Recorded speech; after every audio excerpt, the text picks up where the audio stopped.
What you are about to hear will blow your mind and give you six-pack abs without even exercising. Pull up a bar stool and relax. Hey, who wants to have some fun? You've made it to Happy Hour with John Gaskins. Oh, no. Not again. Get ready for entertaining local and regional sports talk that will change your life, or not. And by the way, when you're telling these little stories, here's a good idea. Have a point. It makes it so much more interesting for the listener. Here's your host, John Gaskins. Here's Johnny. Hello! Ah!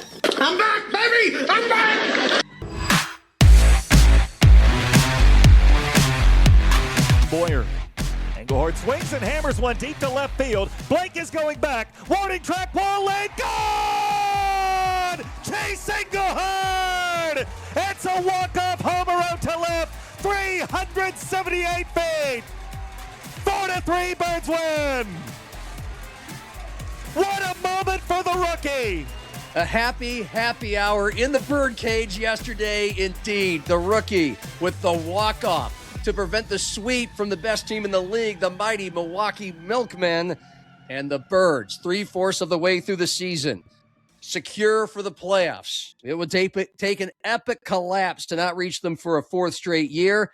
They go 3-3 on the homestand, and they take on the second and third place teams. Chance to gain ground on the road this week. 6 more back at home in Sioux Falls starting next Tuesday.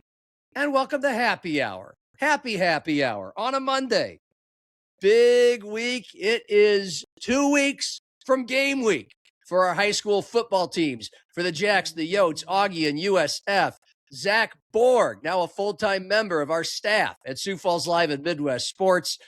He started things on the camp trail today for the Preps. Brandon Valley, the defending 11 AAA champs. He'll tell us what he found there and also who he thinks could be the team to beat in South Dakota's largest class.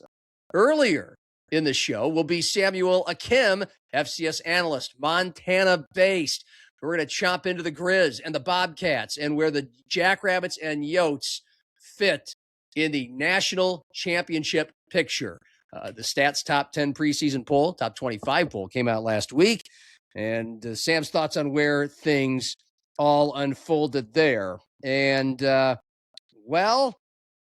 we are coming off a weekend that featured the Hall of Fame induction, only the second one from a South Dakotan, depending on what you define as South Dakotan. Adam Vinatieri, just the second native South Dakotan to ever go into Canton. The other one was Norm Van Brocklin, Eagle Butte, the first coach of the Minnesota Vikings. And Jim Langer did play for South Dakota State, so maybe that would make Vinatieri the third and in South Dakota history. Either way, he's only the best player at his position in the history of the league. But you would have never known Adam Vinatieri played at South Dakota State by his speech. 20 minutes of it. And he didn't mention Rapid City nor SDSU. That didn't stop it from being what turns out an epic speech because it's one of the funniest, or it's at least one of the most prolific attempts at humor in any sports Hall of Fame speech. I mean, this man went for the gusto. It was a swashbuckling speech full of bravado, also some poignant humility, and we're going to hear some of that as well. He thanked his parents, his coaches throughout the years, except for Mike Daly at SDSU, and his kids, his wife. He was making people cry. He was getting emotional, but it was a lot. That speech was a lot of things. It was a bit arrogant.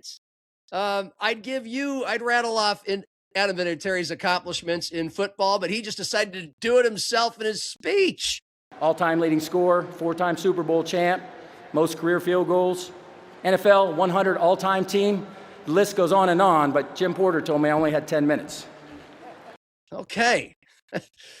Thanks for the reminder. That was not his best joke. But no worries. He had plenty coming down the pike. Two of the greatest quarterbacks of all time. Adam Vinatieri was their kicker. He made fun of Peyton Manning's forehead by thanking Peyton Manning's forehead to be the prompter, the space for the prompter. Get it? Because he has a big forehead.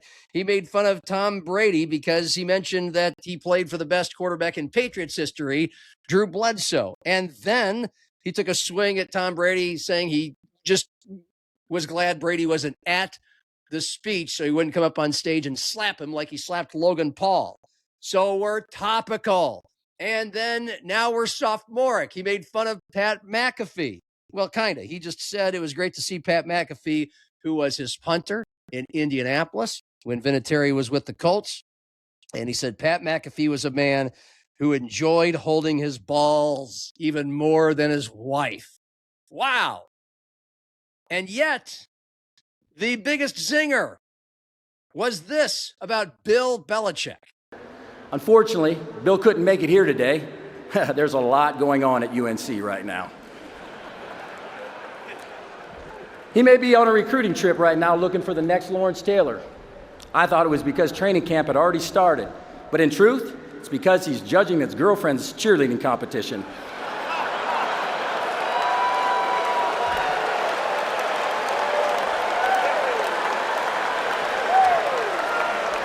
All right. So, well done. We're thinking maybe some of the roast writers for the Tom Brady roast or the Kevin Hart roast were hired by Adam Vinatieri here. Funny is a matter of subjective, but he took some swings. And back to that remark where he rattled off the fact that he's the all-time leading scorer and on the NFL All-100 team and all that. This was an example of kind of the speech. There's all these jokes and there's a little arrogance here, but then he gets a little sentimental. This is right after he rattled off his accomplishments. At the end of the day, none of these accomplishments define who I am. What matters most is that I was the best husband I could be, the best father, the best teammate, the best friend. I don't want to just be remembered for kicking footballs through uprights. I want to be remembered as that kid from South Dakota who never gave up on his dreams. Hey, there's a South Dakota reference. Okay. It was the only time he mentioned the words South Dakota in the speech. Nothing about South Dakota State, which is very interesting because obviously he had a prolific career at South Dakota State. Adam Vinatieri left as the school's all-time leading scorer once he left Brookings. Now, he was there, as most of you probably know, from 1991 to 1994. And here's a trivia question that I will ask video producer Cordell. Guess where Adam Vinatieri out of D2 was drafted in the NFL? Which round? 6th. Nope, he wasn't drafted at all. He began his professional career actually overseas, the Amsterdam Admirals. That's a great trivia question. That was his first team before he eventually made it over to the Patriots in 1996 and actually did sign with them. And the rest, as they say, was history. If you know your Adam Vinatieri history at South Dakota State, you knew that at one point, the greatest kicker in the history of the sport was benched. He was benched by then head coach Mike Daly, who was on our show about a month ago and tells us that story. A little up and down. Yeah. He was a better punter than kicker. That's what I've heard. Statistically, and just, I mean, he just pounded it. You could just hear it.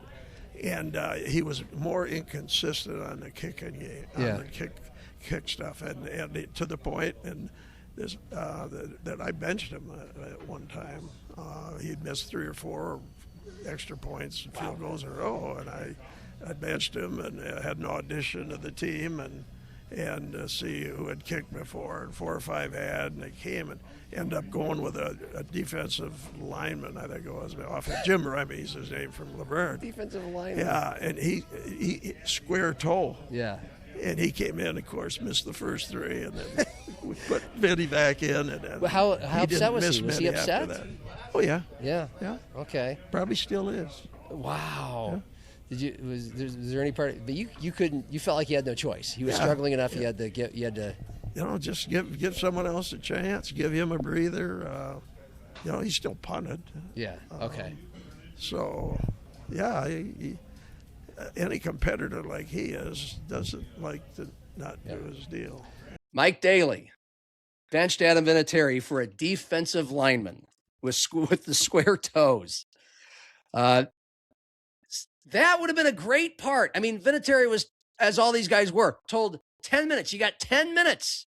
He went 20, and he didn't tell that story. He did give the message, as a lot of these speech givers do, about character and perseverance and overcoming your fears and your doubts and believing in yourself.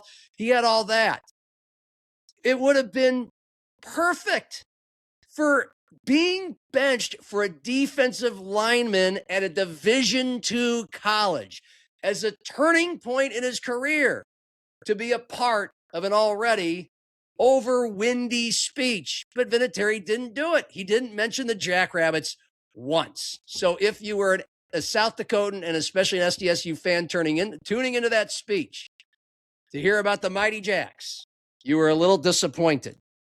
John Stiegelmeier, then the defensive coordinator during Vinatieri's time, did go to Canton and did post some pictures of Vinatieri memorabilia there, but no pictures of himself with Adam Vinatieri. And I'm not sure if Mike Daly made the trip, but Adam didn't bring it up at all. Most of these guys in their speeches talk at least somewhat about their college careers. We don't have access to Adam Vinatieri to ask him why he didn't mention SDSU or Rapid City Central High School. Talked about his dad, talked about his brothers and sisters, including his sister Christine, who's the mayor of Sioux Falls. He did not mention Rapid City Central. Don't get it. I've tried to reach out to Christine Erickson, the new mayor, in the past year to see if we can get Adam Vinatieri on the show through her, because she's a nice lady, and I've gotten to know her through the years covering news in this town. And she said the same thing she has said to others who have asked her to try to get the Vinatieri. Good luck. I can barely get to him. Christine and Vinatieri's other siblings were in Canton and were put on the TV screens on ESPN during his speech. So there's a slight mysterious element to why Adam Vinatieri doesn't mention South Dakota and doesn't do interviews with South Dakotans. Matt Zimmer did a story on Adam Vinatieri and getting benched by Mike Daly in an Argus Leader article in 2018, and he's going to join the show tomorrow, and he'll give us more context. But there's something about these Rapid City icons. Becky Hammond declines interviews with South Dakota media constantly. It's a little bizarre, and it is a little unfortunate in Vinatieri's case, because you'd think that was one of the turning points of his career, getting benched by Mike Daly. There were no Vikings inducted into this year's Hall of Fame class. Well, I take that back. Kind of. Roger Craig ended his career in Minnesota. He got inducted as a 49er, of course, because he won 3 Super Bowls with them. Running back, pass-catching running back. And 1 year with the Raiders, 2 years with the Vikings. He had a 10.5-minute pre-taped speech. In it, he mentioned how he has now been diagnosed with dementia. So he taped the speech, but it was short. It was sweet. It was all class, no jokes or tomfoolery like Adam Vinatieri's. And Roger Craig did mention the Minnesota Vikings rather briefly, lumping them in with the Raiders on the back end of his career. I was fortunate to spend time with the Raiders and Vikings later in my career. They were different experiences, different culture. I learned something everywhere I went. But those years also showed me just how special what we built in San Francisco really was. Wow. Wow. Thanks, Vikings. Thanks, 1991 and 92 in Minnesota. Thank you for making me realize how awesome the 80s in San Francisco were. For the record, if you don't remember, so Roger Craig played 2 years under Denny Green and only made 4 starts in 29 games. He averaged 5 rushes for 19 yards a game and under 4 yards a carry. as a running back in his early 30s. And if you get to your early 30s as a running back in the NFL, that is saying something with the wear and tear. But let's just say it was not memorable, even for a couple of playoff teams with Denny Green. With Roger Craig there. But it brings up an interesting point. Roger Craig took a long time to get into the Pro Football Hall of Fame. There were many felt he should have gone in a lot sooner, but there were a lot of things that were argued against him, including the fact that he was never a rushing champion in the NFL, and his numbers don't stack up to some of the other Pro Football Hall of Famers, including ones that came after him.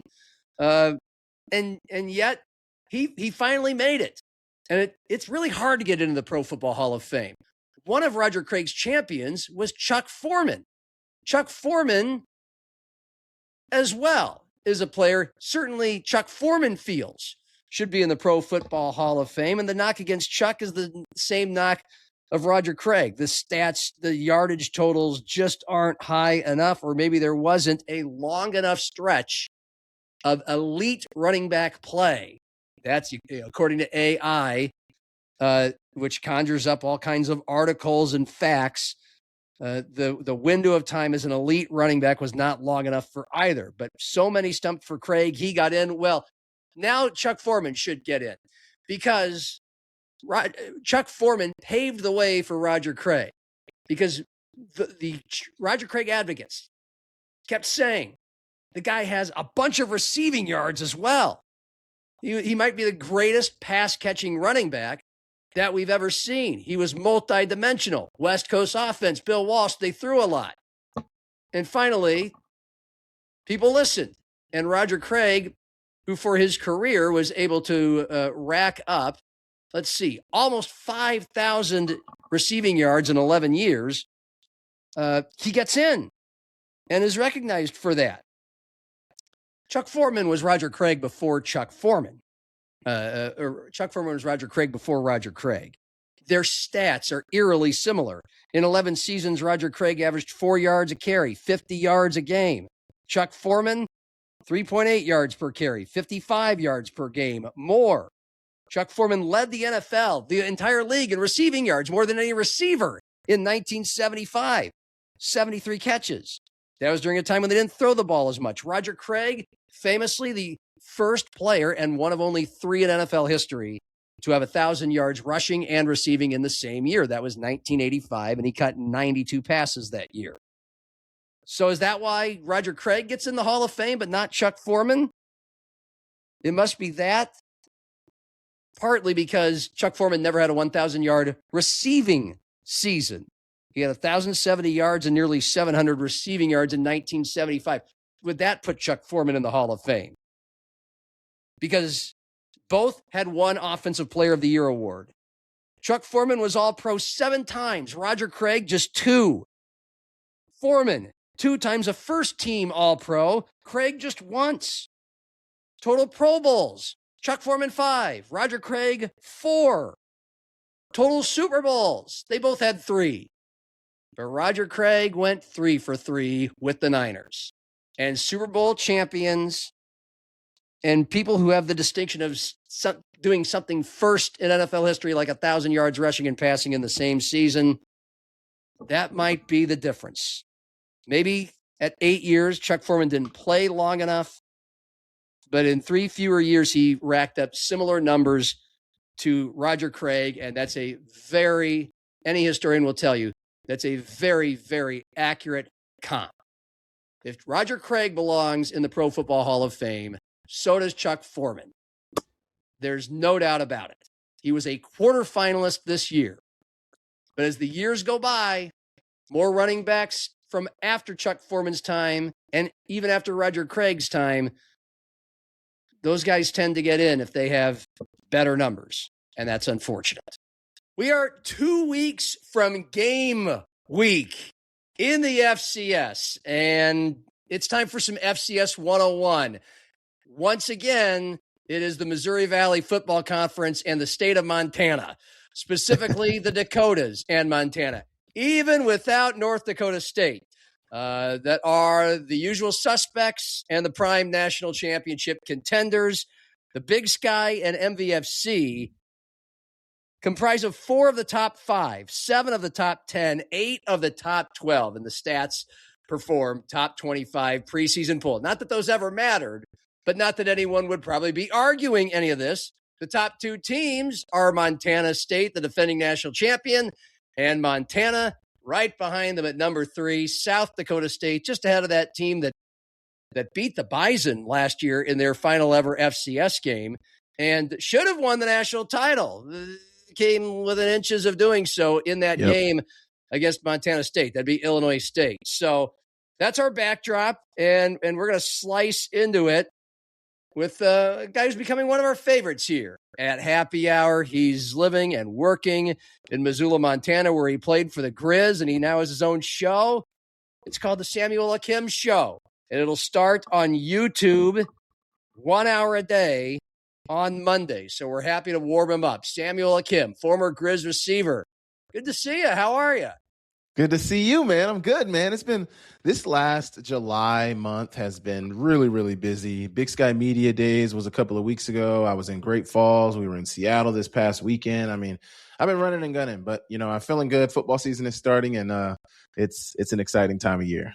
Sure is. You've been to 3 Griz practices, so we will lock in on them, and them being at number 2 shouldn't be a surprise because they have so much weaponry back. But when you look at, first of all, just the top 5, if we're just whether we're going off of last year, more so, of course, who's returning this year, and quarterback has always weighed most heavily. Yes. Montana State won all 57 first place votes. Montana 2, South Dakota State 3, Illinois State 4. By the way, UC Davis in the Big Sky coming in at 6 behind Tarleton State. But does that all seem right to you, especially those top 4? I would have Illinois State, Tarleton State a little lower just because of the point that you made, the quarterback position. I'm very pro experienced quarterback. I think the best teams in FCS football have experienced quarterbacks, with Illinois State losing Tommy Rittenhouse and with Tarleton State losing Victor Gabales. I think they're both going to be good teams. I mean, I have higher hopes for Tarleton State than I do Illinois State, but I think they're both going to be good. I just don't know how good, and I know it's going to be heavily dependent on who is running things at that quarterback position. So I would probably have them a little lower, put UC Davis, Rhode Island a little higher. And maybe, I'm not as high on UC Davis either, but I am very familiar with the weapons that UC Davis has. And I have spent a ton of time talking with Coach Tim Plow, the head coach at UC Davis. So I understand the system that he runs. And, I have a lot of faith in all of the pieces around UC Davis. The only piece, in my opinion, they're missing is that quarterback position. For Tarleton State and Illinois State, I have more questions than I do answers right now. Okay. Would you elevate Youngstown State a little higher than 9 because, the Walter Payton Award winner is back at quarterback, Bo Brungard? No, I'm a big fan of Bo, and I think he's immensely talented. Obviously, that's why he's the defending Walter Payton Award winner. But it's a little different for him. He is the returning quarterback, but where are all the weapons for him? He lost Max Tomczak. He's losing. I don't know what the running back position looks like there. But then defensively, they got the new defensive coordinator from Mercyhurst, who, I think will be able to do a decent job. That first game of the season for them is going to be very exciting since they play Mercyhurst. But I don't know, still question marks around weaponry for Bo Brungard. Although I think, I'm a strong believer that, you don't need high-level 4-star, or you're not getting 4 stars at the FCS, but like 3-star, 4-star talent at the FCS around Bo Brungard. You just need some guys who are capable, and Bo Brungard will get the job done. Yeah. And I think they're right where they should be. Okay. North Dakota comes in at 10. USD comes in at 12. USD finished sole second in the Mo Valley last year ahead of Illinois State, and Youngstown State, but they lost their quarterback. They lost Aiden Bauman. So that's all... that's all incredibly I would have North Dakota interesting. a little higher, to be honest. Okay. I would probably have them in my top 8 just because Jerry Kaminsky is phenomenal. He's good. I'm not going to say phenomenal, actually, and that's not an indictment against him. He just has a lot to grow, and I hope he takes that next step this season. But I think Jerry Kaminsky's going to have a good year. But think about what they did defensively against the SoCon, Big South SoCon champ in Tennessee Tech. I mean, Lance Rucker absolutely wrecked that game. Lance Rucker's a Buck Buchanan Award watch list guy. And I think defensively, North Dakota is going to be very good. I think they were pretty decent last year, but I think they're going to be led by their defense this year. And I think if Jerry Kaminsky can kind of, take care of the ball a little better and take another step in the right direction, I think North Dakota can certainly be a quarterfinal or the semifinal team this season. Yeah, and then we're going to really dig into the big three here, Montana, Montana State, and SDSU in a moment. But what about USD? By now, the Coyotes are kind of used to both in the state and in the Valley, and therefore nationwide, being somehow, some way overlooked in some capacity every year. They love this tout 3 straight quarterfinal bursts. They're the only team in the country that can do that, but they also haven't reached the national title game. They've had one semifinal, and that was, of course, a couple years ago against Montana State, where they lost by a couple touchdowns. But they don't have Aiden Bauman, and they don't have their offensive line. None. Zero returning offensive linemen. They do have a guy that, could be the nation's rushing leader this year. Mr. Pierre. Yeah. What do you think about the Yotes? I'm high on Charles Pierre, but just like you mentioned, Aiden Bauman, I actually talked about this on my show yesterday or today. It dropped today. But, Aiden Bauman wasn't going to wow you with his arm. He wasn't going to wow you with, his intellect on the field, but he just wasn't going to beat himself. He wasn't going to be the reason why you lost a game. And losing a guy like that is troublesome. Now, I saw the report from Matt Zimmer, about Austin Madrusky potentially kind of taking lead of that job. I know they got some other seniors and some other freshmen fighting for that job, but that's obviously a very, very important job, given that they're a top, what are they at right now? Top 15 team right now in the country at 12. So I just don't know what to think about South Dakota. I really don't. That quarterback position, like we've mentioned with some of the other teams, is going to be important. And then that offensive line. Who's the running back they had this past season? I'm blanking on his name. Help me out. It was LJ Phillips, and he's going to be the presumable backup at Iowa. Okay. LJ Phillips, what did he rush for? Like 1,800? Yeah, 1,740, something like that. And you're losing that offensive line that he ran behind? I mean, I don't know, John. That's a tall task, especially what is the experience level of the guys that they're going to be replacing on the offensive line? Another thing that you didn't mention is, which maybe this will play a part, maybe this won't. Their head coach left for Rutgers. Now they got the new offensive coordinator quarterbacks coach becoming the new head coach. Is it Vism? Yep, Vism. So I don't know. There's once again with South Dakota, I feel like I have more questions than I do answers right now with their squad. That's extremely fair. And, we're going to get a chance here on Happy Hour on Wednesday to go to Brookings to talk to Dan Jackson and a bunch of players. And in some form, we'll be also checking in deeply with the Coyotes probably the week after this week. But let's, first of all, before we get to Montana, since this is a South Dakota show, your feeling on the Jackrabbits. 9-5 last year, didn't reach the quarterfinals. And in fact, back-to-back weeks, South Dakota teams went to Missoula to die and die hard. Die hard. Both scores were maybe a tad deceiving, but still the Grizzlies hung about 100 on both the Jackrabbits and then the Yotes in back-to-back weeks. And so SDSU, though, still they get number 3 billing. How do you feel about that? I would actually put them at number 2. I see them as the biggest threat to the Bobcats this season. I'm very high on Montana. I think Montana's going to be good. I still have questions about the defense. But when I look at the rest of the field and I think about the talent that they not only have returning, but some of the guys that they brought in, like the running back that they brought in from Northeastern, rushed for 1,500 yards at Northeastern, albeit D2, still a very productive player. Maybe I'm high on his rushing yards. He might be a little lower than that, but he's a very productive running back coming from the D2. And then Chase Mason, hopefully he gets a full healthy season under his belt. The receivers on the outside, you got Graham Goering and Lofton Ogroski. On the defensive side, I saw the Wayne State transfer. He looks absolutely phenomenal.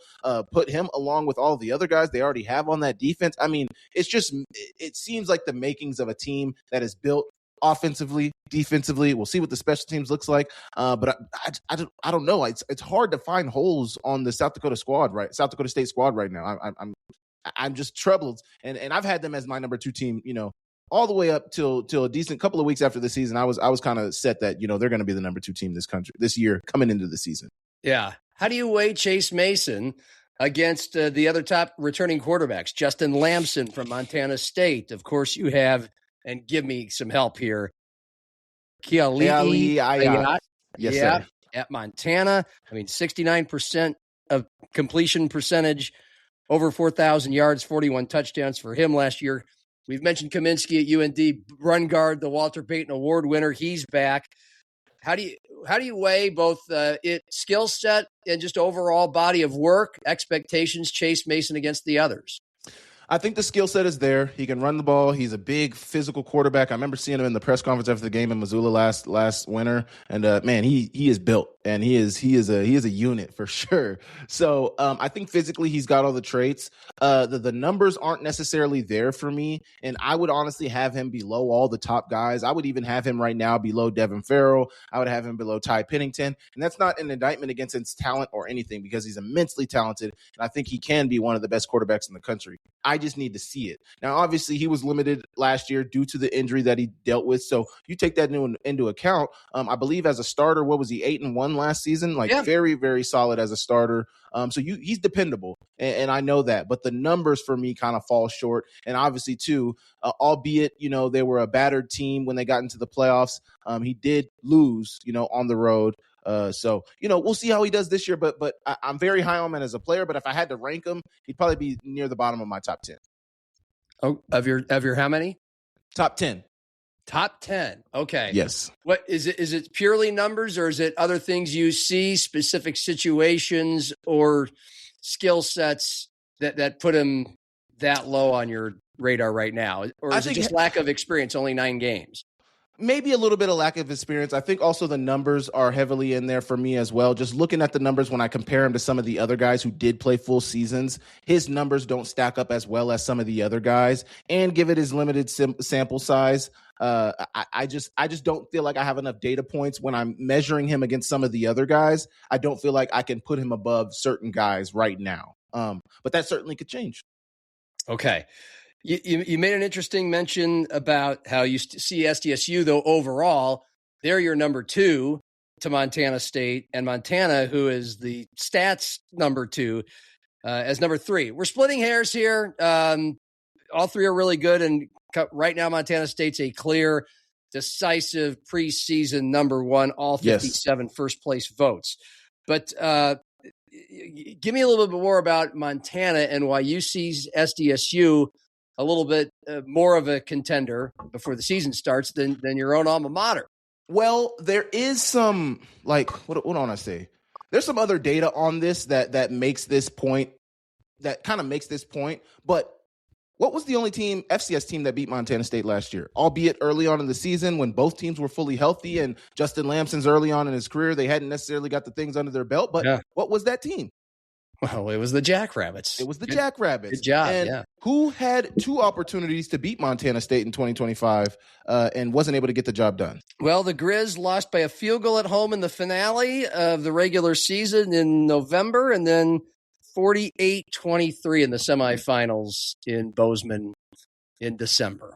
Now, are the teams going to be exactly the same as they were last year? No. But South Dakota State is returning a ton of players that were on that team, and, I don't know. You take that, and I take that into account. They were the only team that beat Montana State last year, and they were returning a ton of talent from that team, as well as Montana State is. I don't know. That means something to me. Also, Montana was given an opportunity at home, couldn't get it done. Montana was given an opportunity on the road and couldn't get it done. That matters to me as well. But also, just looking at the makeup of both teams, I've been talking about question marks that I have for these teams. I have a few more questions about Montana's defense than I do about South Dakota State's defense. So that is one of the biggest reasons why I have them above Montana. Right now. That was kind of the thing last year. I just remember sizing up these games against the Jacks and then the Yotes. And in both cases, that was the case against Montana. Was just, boy, they do enough to get it done. And they did 13 out of 15 times, only 2 losses. Were to the national champion Montana State, but they were scoring 45, 50 points a game, and indicative of their last. First of all, they lose 48-23. That was their last game. 52-22 over USD, 50-29 over SDSU, and that game was kind of back and forth sort of shootout for the first half. What is it about Montana's defense? Why wasn't it quite up to national championship standard last year? And what should be better or slightly worse about it this year?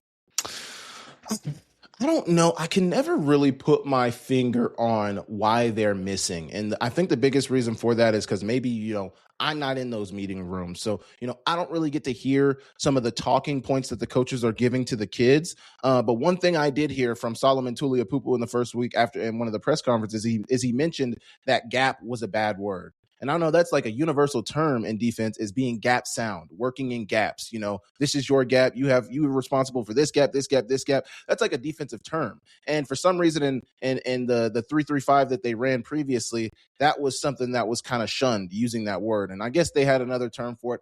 I don't know. But it seemed just like, I don't know. That seemed like a big thing to me, because when I watched the Montana State game back and you see the play on 3rd and 20 that Justin Lamson completes to Taco Dowler down the field, it seems like Montana's defense gets out of their gaps. And, if they were a little bit more gap sound, maybe Justin Lamson doesn't scramble up and make that throw. I don't know. And in terms of what they have coming in with Eric Sanders from Eastern Washington, I'm hesitant to say that they're going to be great, because, he wasn't great at Eastern Washington. Now, a lot of people want to point out the fact that, he did coach in the NFL and he has experience at the FBS level and all these things. And that's very fair, but what have you done for me lately? That's the biggest thing. And I'm not trying to be hard on this guy, because we did talk to Coach Bobby Kennedy, and he mentioned that he's heard the comments that I made about their defensive coordinator as well. But I just have to go off what I've seen. Now, maybe he didn't have as much talent at Eastern Washington that he will at Montana. I think they're immensely talented on the defensive side of things.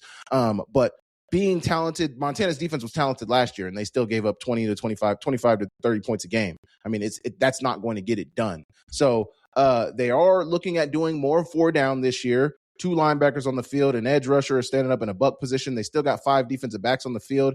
I think they're changing up some things. They will still be in 3-down. I don't know. My biggest thing is I'm going to have to see it first to really give some broad thoughts about it. Well, hey, and the fact of the matter is, new scheme, new defensive coordinator. You mentioned him, Eric Sanders, and a bunch of new players, and a lot of new transfers. Yep. But the true fact is that Montana didn't need a great defense to win every game it played last year, except against the national champion twice, because they had such a dynamic offense, and you have one of the best quarterbacks in the country returning. I've mentioned Ayat, 69%, 4,070 yards, 41 touchdowns. First returning starting quarterback since Dalton Snead in 2019, I believe. He was my quarterback. That's right. I figured it was. And then you've got one of the best running backs, Eli Gilman, has returned. So, it's a loaded question, but how loaded is this Montana offense? Extremely loaded. One young player you didn't even mention was Brooks Davis, went for 698, so basically 700 yards last year, was a freshman All-American on FCS Football Central. He's a phenomenal player. He's also returning. And, I mean, just the quarterback position alone, a guy who led the FCS in passing yards, I think that is so crucial. A guy who has experience, a guy who's comfortable in his own skin, comfortable in the offense, has the same OC coming back. Actually, this OC coached Ayat's father as well at Montana. So, I mean, there's a lot of continuity on the offense. And when everybody's kind of comfortable with what's going on, everybody's comfortable with the calls, I think that leads to a lot of success offensively. But they're extremely loaded. And you have a new head coach. We kind of buried that lead in Bobby Kennedy. He was the receivers coach. This is a first-time head coach. We talked about him when he took over. It seemed like a surprise. Bobby Houck's retiring, and then the next week he's the defensive coordinator. Last time I talked to you. That's right. By the way, just out of curiosity, how did a lot of Griz fans feel about that? He. By the way, I remember every word. I don't remember everything he said verbatim, but I took copious notes in his retirement press conference. He did not close the door on retiring from football, just as a head coach, and now he's a. He said he never wants to coach again. Head coach again. He never wants to be a head coach again. Head coach, yeah. For all the headaches head coaches get these days, NIL, transfer portal, blah blah blah. Especially if you're an FCS head coach. But how did Griz fans take to both Bobby leaving and then a week later reappearing as a Big Ten DC, and also the hire of Bobby Kennedy? I think people are okay with it. On the Bobby Houck side of things, I think people were kind of just understanding. I think as the weeks have gone on, as the months have gone on, you kind of start to look at, like, I was going through Bobby Kennedy's contract structure, and in his contract, it says, you have to, there's a buyout unless retirement and the word retirement, that's why he retired, so that the buyout number was different. I did a video on it. You can go back and look at that. But yeah, so that is one helps me kind of understand, kind of the thinking behind Houck's retirement is, the language in the contract and, what money would be owed and things like that. But on the Bobby Kennedy thing, I think fans are fine. To finish my point about Bobby Houck and how fans feel about it, I feel like people feel fine.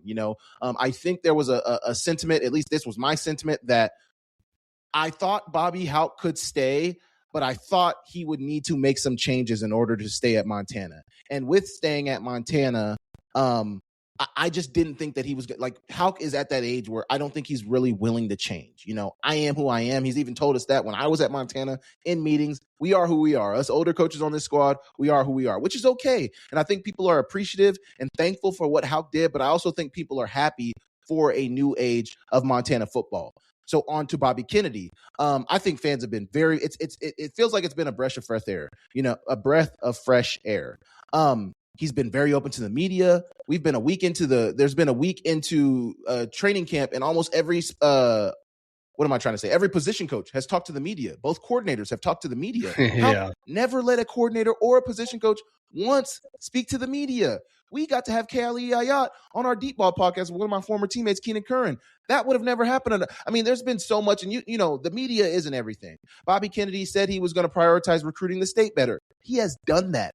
Think about this, John. They gave this guy a 3-year extension on top of the 1 year that he had. So he's got 4 years on his contract now before he's even coached a game. Why? Because he's locked in so many in-state recruits, because he's been on the GSA tour. The fans absolutely love him. The admin loves him. I mean, it just seems like it's a different environment with Griz football. And I think that's one of the reasons why the fans are really happy and why that contract extension was given out.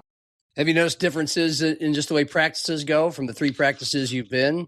The operation of it? That's one thing that's been kind of universal from all the people I've seen talk about the practices. It's been pretty similar to what Houck did in terms of the focus on special teams and even the structure of practice and things like that. That hasn't really changed much. But also, given that this was a guy who had never really done this before and is coming into being a head coach from a position coach, you can change some things, and obviously you want to change some things based on how you want to run a program, but also he's never done this before. So, if there was a guy that is the most winningest coach in Big Sky history, I might want to copy some of the things that this guy did, and practice has been one of those things. All right, Montana State, 3 hours away from you. Again, universal, unanimous, undisputed number 1 heading into the season. You usually give that nod to a national champion who returns a quarterback, returns a head coach. So, but give me your own words. What is it about Justin Lamson, and what are some other reasons why the Bobcats are a strong number 1 to start the year? Man, if you watch Justin Lamson play, and, I've watched the film on him, and he played his best ball when his best ball was needed. This is something that I noticed from Cam Miller during his career. Like, Cam Miller was a good quarterback, but when he played the South Dakota States, when he played the Montana States in the national championship, it just felt like he made every throw. He made every play. Think about that last minute. Well, they ended up actually losing this game against the Yotes. I think it was 2023. I can't remember exactly the year, 23 or 24. But when they went on that it was 24, I think, actually. They went on that long 8-minute drive and, looked like they put the game out of reach against the Yotes. And then obviously they ended up going and scoring the game-winning touchdown in the last seconds. Yep, 2024, yep.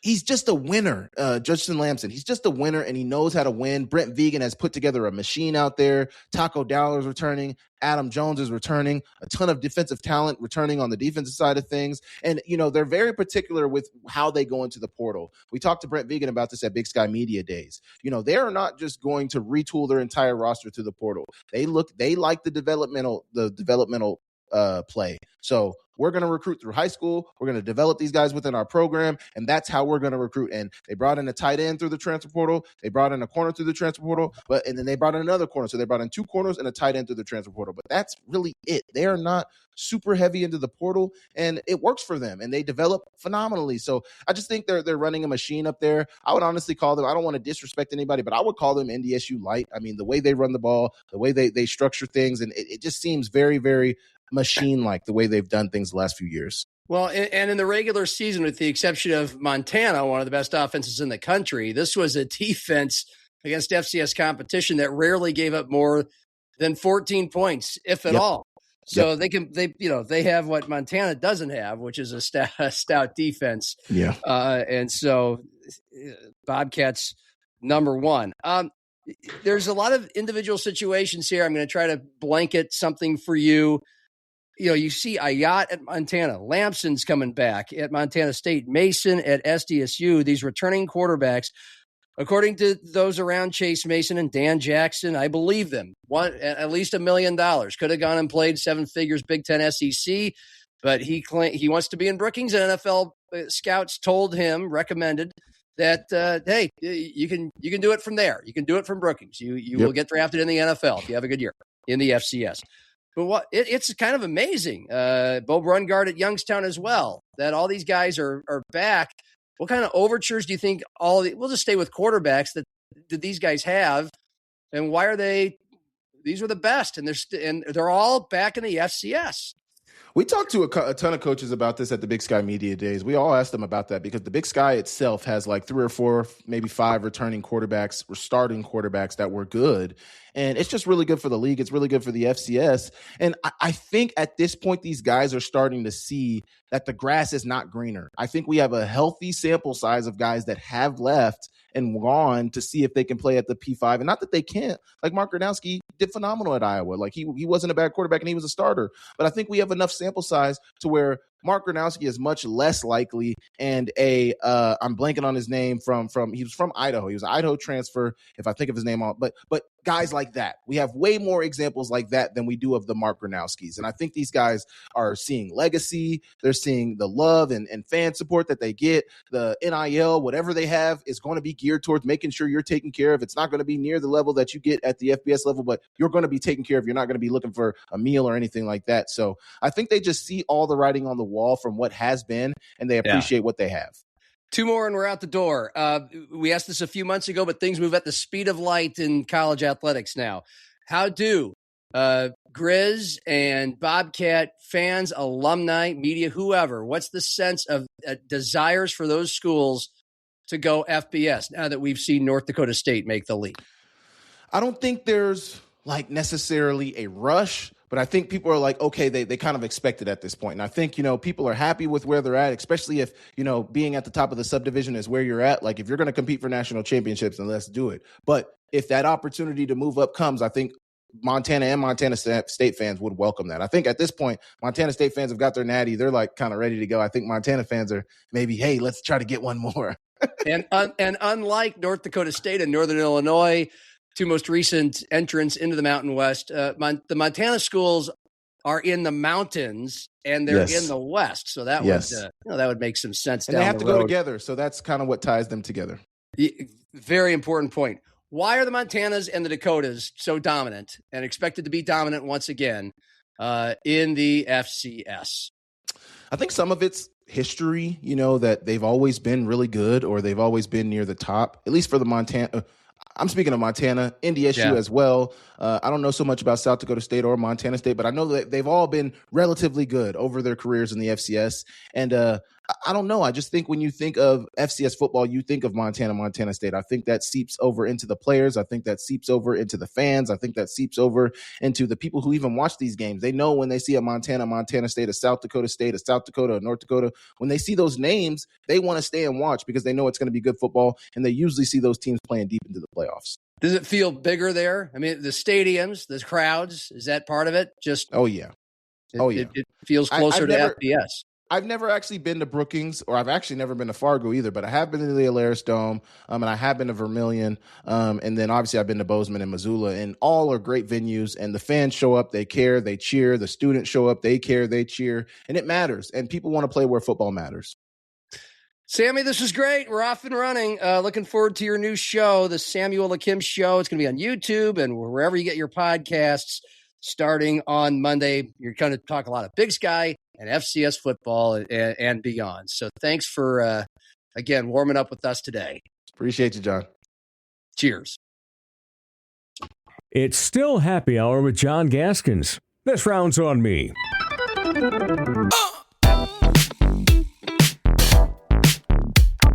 Well, today was the the first day of high school football practice for most teams in South Dakota. And of course, vaunted member of our stable of contributors at Midwest Sports Plus and Sioux Falls Live, Zach Borg, 15 years now covering sports in this market. And he was at Brandon Valley's practice. They're the defending state champs, so he went out there to talk, to get some video. It's all part of what he'll be doing on a daily basis about high school football and stuff that will be easily consumed at Sioux Falls Live and Midwest Sports Plus. And Zach is doing all this as part of a new role, a full-time role. He's with us full-time. So it's good to see Zach today. We'll talk about BV, but congratulations. It's well-earned that you're going to be with us every day and doing all kinds of stuff, which you've already been doing for the last year. Yeah, I think a lot of people are probably looking at this, and I posted something. And first of all, thanks to you, and I know Cordell is producing as well, and thanks to you two. And there's a lot of people I have got to thank for this. I know a lot of people are probably thinking I've been full-time with you guys anyway, because I've been doing so many games and putting in so many stories. But no, I was contributing and freelance, and obviously thanks to Forum Communications for bringing me on full-time. I mean, I knew several years ago when this company started up that it was going to put something pretty good out here and pretty special, and I'm just pleased to be a part of it. And thanks to you guys. I mean, the people out here, the staff here is just really good. And, you guys push me to be better every day. And I'm, the amount of work I did and the time I put in, it's a reflection of that and how much I loved being a part of this. And I'm happy to be a part of it full time. And it's fun to be out rocking and rolling. And this is, it's going to be a blast. And like I said, the best is really yet to come with this company. And hope everybody watching is subscribing and getting on board, because this doesn't go without the people who are watching and consuming this. Zach's been covering a lot of the big events this past year, the Summit League tournament with us, anything that's Jackrabbit related, like Jackrabbit Media Day last year, Jackrabbit Media Day this year on Wednesday. And also, of course, called a bunch of high school football, basketball, baseball. And we never got to softball, but plenty of baseball as well. Probably in the future, I'm sure. Sure. He'll be back on the football mic soon enough on August 28th. Midwest Sports Plus, Sioux Falls Live. And he's been doing all kinds of features on all kinds of local teams, as was his specialty in a former life. The 605 Hogs, a feature he's done for MS Plus recently, plus on USD running back Charles Pierre. Okay, tell us about the daily high school thing we're going to be pumping out. Well, we're going to have a daily preview series. I'm going, and also another guy you're going to be getting to know here, Brian Mueller. He's coming over from Rapid City. He was with News Center 1 out there, which is also owned by Forum. But we're going to be hitting the training camps around the metro area for high school, which, of course, you mentioned practice just starting today. It's called Camp Confidential. We're going to be talking to the high school camps around here, kind of getting the lowdown and the 411 on area teams as we get ready for the season, leading into the 11 AAA kickoff. Obviously, we know some of the 9-man 11Bs are going to be kicking off here, actually on the 21st, but getting you kind of ready. Basically everything you need to know about all these teams, some of the players to watch, talking with it'll be in the coaches and the players' words, really, about their teams, their expectations. And we're going to have a little fun too. The first one it'll probably be up by the time this show goes online. First one's going to be on Brandon Valley. You have to start with the team that ended on top last year. Obviously, the Lynx look a lot different. They graduated the winningest class in program history. I'll be heading over to Lincoln tomorrow morning. The nice thing is they're doing it nice and early in the morning, so I get to knock it out in the cooler part of the day.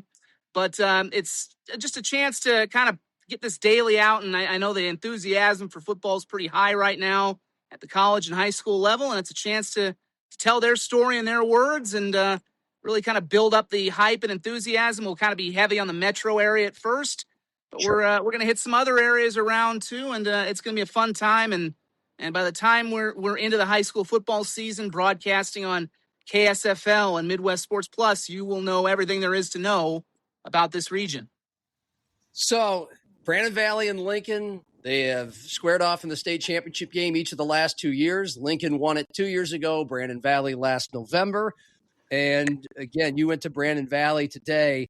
They're maybe, according to Curtis Riggs, the best offensive lineman in South Dakota high school football history, or at least modern football history, the last 3 decades since Curtis has been around watching it.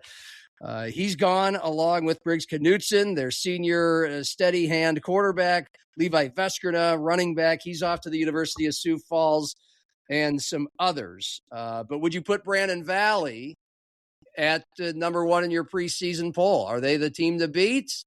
Oh, Zach's kind of shaking his head. Not so sure. I wouldn't put them there yet. I mean, they only really have 3 guys returning on each side of the ball, and that's And again, you mentioned that offensive line. It's not just Hudson Parliament, who's now at the University of Iowa. They lost. I mean, they're going to have 5 new offensive linemen. It's not just Hudson, and that's a big piece in and of itself, even if it was just Hudson. But I will say they got some pretty good size along that offensive line coming in. I think they've got one kid who's 6'8" already. Jack Blomgren's brother, who, we know that name from baseball season, and he's going to be a pretty good receiver. He's one of the returning guys. Jack Blomgren's brother is a mountain already. They've got a couple of bookend tackles that look like they're going to be pretty good size. So I think that line it's going to take some time. They're opening with one of the Omaha schools. I think it's Westview, if I'm not mistaken, off the top of my head. So that's kind of an interesting challenge. They got to go down to Omaha on game 1 as part of that new scheduling agreement we've got with the Sioux Falls schools. So I think it's going to take some time. Obviously, they've got a quarterback battle, Will Van Loer, who had kind of split some time last year with Briggs when Briggs kind of had that illness, injury, whatever you want to call it. So they do have a little experience at quarterback. The backup last year for Veskerna was pretty good. Now he gets to get his chance. Maddox Mueller. Yep. And I mentioned that, even though that Blomgren's going to be more of a baseball player in college, pretty explosive wide receiver. They like their tight ends, but it's a lot to replace. I don't know where the first poll is going to show them. I think by the end of the year, it's going to be a pretty good team, but they might have to work some bumps through. But last year also showed them, hey, they lost to Jefferson in the regular. I think that was a game you might have called, actually. Yeah, field goal. They lost the Jefferson game. Yeah. And it did show them that, hey, you can lose some games, but you can pick yourself off the mat and you can be fine and you can learn through that. So I think by the end of the year, they're going to be fine and a team that can maybe make a run, but they're going to be different. It's going to maybe take them some time to adjust. You have to be, because, again, that was the winningest senior class in program history. You can't – if they just pick it up where they left off, that's going to be pretty darn impressive. So if they're not quite number 1, then, Lincoln's got Brody Schafer coming back, and they had a lousy defense all year last year, and they still almost won the state title because it was Brody Schafer and some great weapons to the rescue. Some of those weapons are gone, but is Lincoln the team to beat then? They might be, although, again, you mentioned those weapons, and I'm going to talk to them tomorrow. They're going bright and early from 7 to 10 in the morning, so apparently losing a state title kind of lights a fire under your rear end. Mikey Roach is gone. It'll be interesting, but that defense was pretty young, so maybe that is a factor. Maybe they've grown up a little bit. I think Jefferson's going to be really good. They turned it. They were competitive last year in that playoff game with Lincoln. So you got to think Harrisburg. Even though they lost the terrific running back, Harrisburg's not going to be, they were 500-ish last year. Yeah. I kind of find it hard to believe Harrisburg's going to be in that level again. So it really feels like it's going to be a good year for offensive teams. It's going to be which team can rise up defensively. Maybe, I don't want to say shut people down, but who gets enough stops, who forces just enough turnovers. I kind of lean a little bit toward Lincoln right now, just because they have the ultimate weapon in Schafer, who, by the way, his brother is going to probably be starting up the road at USF, which is going to be kind of a fun storyline this year. But I think Jefferson's really close to them. And again, I do think Brandon Valley by the end of the year, as they tend to be with Matt Christensen teams, especially when they're young, Brandon Valley tends to get better as the season goes along. Yeah. So I think it's a little more wide open this year. Last year, it really felt like it was going to be Brandon and Lincoln by the end. I think this year it's going to be a little more wide open as we go to the playoffs. Yeah, I would agree with that. Nobody dominant, but a lot of good teams and just good programs that consistently pump out good players. And we had a ton of close down to the wire awesome games last year on Midwest Sports Plus, and we expect it again. There's that extra component with some Omaha area teams, and Brandon Valley is going to be at Bellevue West, which was a top 10 team last year in Omaha. In Nebraska, in the largest class in Nebraska. So there's going to be plenty of fun things to watch. And O'Gorman, about once every 4 years. O'Gorman's still there too. I mean, we haven't even touched on them yet. The Poppinga brothers get them to the state championship game about once every 4 years during their time. So I don't know. And Washington's still floating out there. I mean, who knows? I mean, Washington keeps knocking on the door and almost beating one of these top 5 teams ahead of them and can never quite seal it, but they always seem to have some talent. And one of the more interesting things I want to see this year is Roosevelt actually hosting their homecoming game at Roosevelt High School. I want to see if that maybe becomes a trend down the road. Obviously, we love Howard Wood Field, but are we going to start seeing some of these high schools trying to play a game or two on their campus? That's kind of going to be an interesting story, I think, to see unfold. Very cool. And then we haven't even gotten into AA, and of course, class single A with Sioux Falls Christian, the defending champion. They've squared off with Lennox in the last 2 state finals. I'm sure West Central will be in the mix, but we got a long way to go. A lot of high school football to talk about and to consume before we even have all these games on Midwest Sports Plus and KSFL TV via SiouxFallsLive.com. But it's coming, and it's coming fast, and it's coming every day, starting later today on Monday with Zach Borg and Camp Confidential at all those outlets. So it's great to have you and be seeing your work every day, Zach. We'll see you on Wednesday for Jackrabbit Media Day in Brookings. Thanks for having me on, John. Again, it's just can't say enough. It's great to be a part of this team, and it's just the fun stuff's really beginning, and I'm proud to be a part of helping build this thing, and it's something special here. And I hope people are really consuming this and enjoying, and I'll be pumping this the tires for this thing as long as I can, and I'm just really proud. And again, thank you, and thank everybody who's supported it, because it's something special, and I'm proud to be a part of it. Zach Borg, hardest working man in town, and now working all the time for us. So that's it for our Monday show. For Samuel Akem, talking FCS football, for Zach Borg, and thanks to Adam Vinatieri for all those moments during his Hall of Fame speech that gave us some great material today. I'm John, and for video producer Cordell Wright, happy hour, and cheers.